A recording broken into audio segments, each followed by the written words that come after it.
Welcome to Dependable Flame, where we explore vintage petrol lighters, ashtrays, tobacconana, and other useful mechanisms. Make yourself at home. Today we are going to clear out the Flint tube and also replace the Wick and Wadding in this old Park Industries petrol lighter. You can see the insert is corroded, contaminated the solid foam fuel cell. So we're just going to replace the wick and the solid foam fuel cell with some organic cotton coil.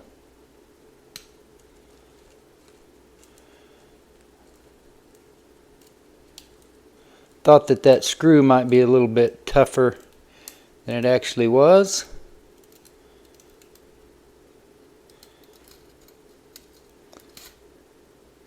You can see, and this is one way that you can always tell that a petrol lighter Flint tube, or any Flint tube for that matter, is obstructed by the old Flint, as if the Flint spring screw is screwed all the way in, which it was, and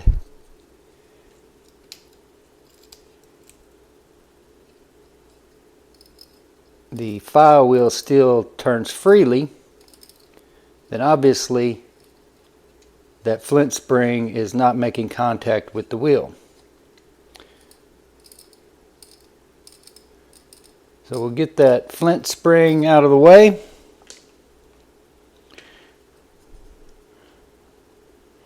We will go ahead and take a pair of pliers and pull this wick out of there. Most of these old Park wicks are not structurally sound anyway.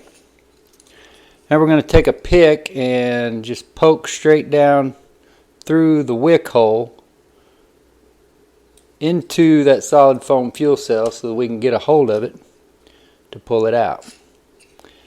And it's not in too bad a shape, other than the fact that it is contaminated with the corrosion and who knows what else got down in there over time. So the insert looks pretty clean. We had cleaned out the outside of it already before we started the video. I always like to start with a drill bit by itself, and it turns out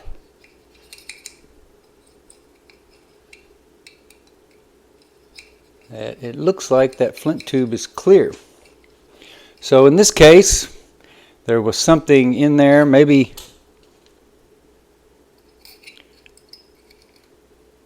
now it is making contact with it. I don't know if I shook out something when I tapped that on my hand a while ago. But it does appear that we will be able to get away without actually drilling that. See the Flint there reaching all the way up to the file wheel. So we didn't actually have to drill out that Flint tube. That's a good thing.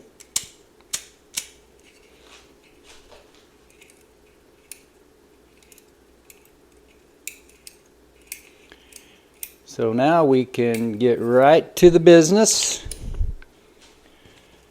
of replacing the wick and the wadding. We're using these wicks here from our friend David in the UK. I'm going to use the biggest of the three generic type wicks there, the one that it says would fit bigger Ronsons and Zippos. I get comments on the video every time that I put one of these in through the bottom, so we'll just go ahead and put this one in through the top.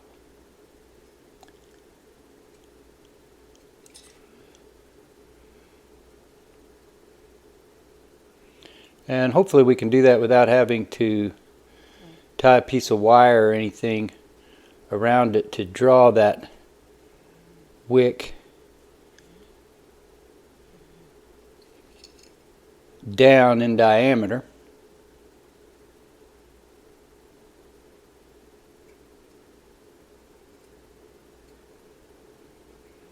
Because I just really don't want to take the time today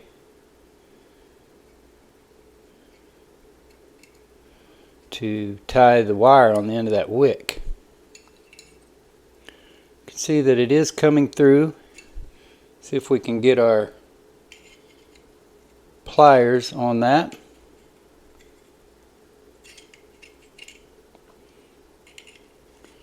And I may have to go grab a pair of, no, thought I was going to need a pair of needle nose, but those hooked pliers did just fine. So that's going to be about the height of the windscreen right there. Now, since this is an insert type lighter, we don't need to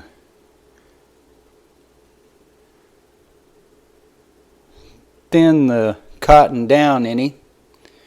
I don't think we'll need more than about half of this, so I'm going to go ahead and tear this in half.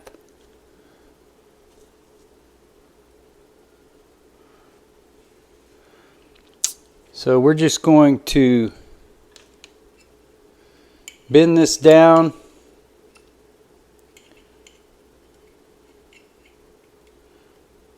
so that we can feed the cotton straight down in there. We'll give it a push and then fold our wick. Give it another push. Fold the wick again.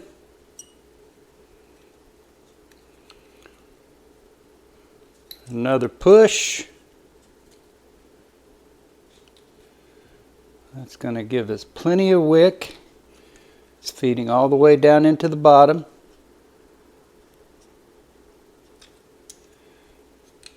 Go ahead and tear this off.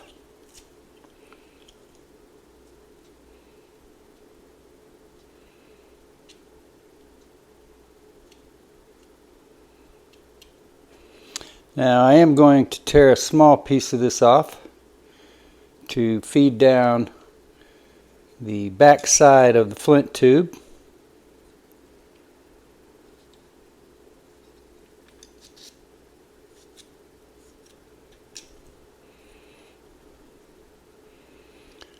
And another small piece here should do it.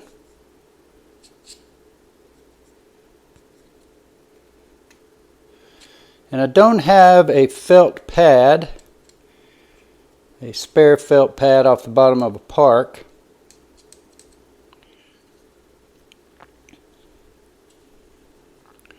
So since we don't have a solid foam fuel cell to replace this with, nor do we have a replacement felt pad, we're going to pack this in as tight as we can.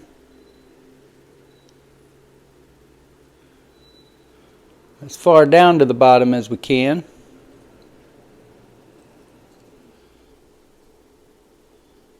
And that'll have to be good enough, and we'll just see what kind of performance we get out of it.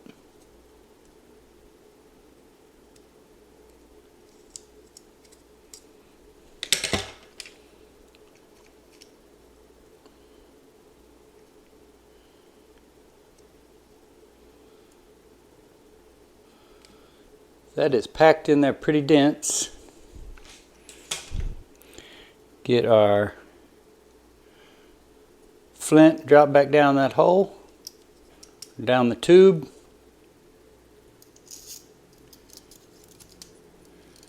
Flint spring and screw. Make sure it's grooved, going in the right direction before we tighten it all the way down.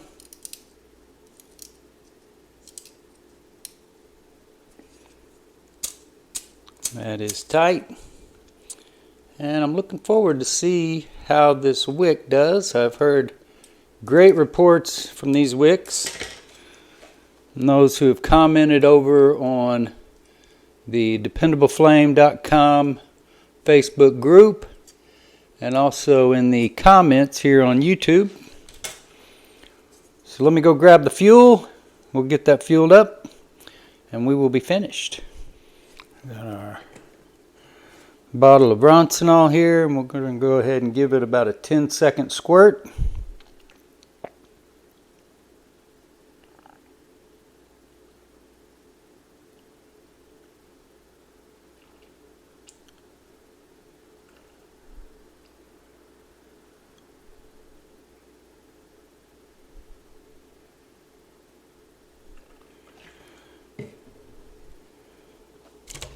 And we got it a little bit overfilled, but we haven't yet had any hit the table down there. This is one of the reasons why I'm treating this insert the way I am, is because this lighter is going to go in my personal collection and actually be one of my EDC lighters most likely. My old man was a Ford guy. Therefore, I was a Ford guy.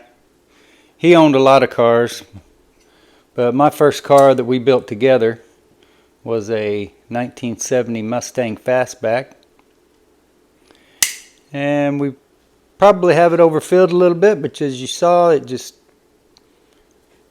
fired right up. So there you go. We didn't have to drill out the Flint tube, but we did replace the wick. There you see that vapor lock on display. And we'll just see how this wick performs in my new EDC lighter. Until next time.